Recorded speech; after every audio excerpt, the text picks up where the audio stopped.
In the following video, you will be shown how the M.4s PCL dynamic orthosis is correctly fitted to the knee. To determine the correct size of the orthosis, please measure the circumference of the affected leg 15 cm above the center of the knee on the medial side. You can then select the appropriate product according to the size table. To replace the wedges, press the hinge cover out and away. Remove the tweezers from the hinge covering and, with them, pull the wedge out of the hinge.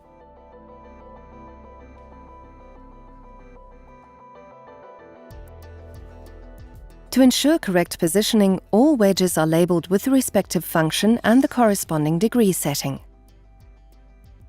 Always push the silver-colored wedge into the hinge from the front, and always push the black flexible wedge into the hinge from the rear. This is to make sure that the label up is the same on the hinge and on the wedge. A click will confirm that the wedge has locked. Then move the orthosis hinge and check that it is working correctly. Reattach the hinge cover. Caution: the wedges should only be replaced by orthopedic technicians or trained medical specialist personnel. Replaceable pads can be used on the interior sides. This will ensure an optimal positioning of the orthosis even in cases of very small knee circumferences or varying levels of swelling.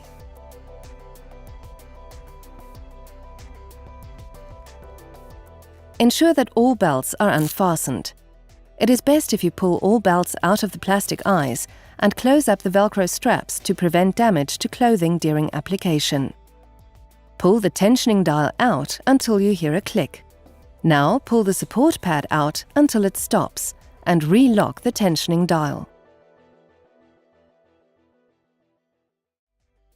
It is best if the patient is sitting on the edge of a chair or a stool when applying the orthosis.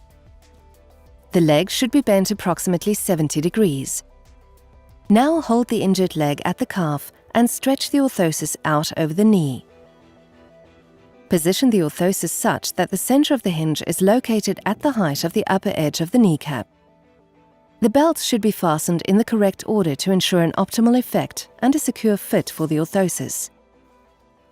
Ensure that the hinge is located behind the lateral center line of the leg and check that the hinge is still positioned on the knee and that the orthosis has not become contorted. Ensure that the tensioning dial has been pushed back inward to activate the tensioning mechanism. The most typical sign of injury to the posterior cruciate ligament is the posterior drawer effect. This can be counteracted through active application of force to the support pad. The tibia will be brought into the correct physiological position and held there securely. Therefore, turn the wheel until the tibia has been securely stabilized. Touch the protruding tibia plateau with your thumb. It should have the same shape and feel as in a healthy leg. In a visual comparison, both ankles should be parallel to each other.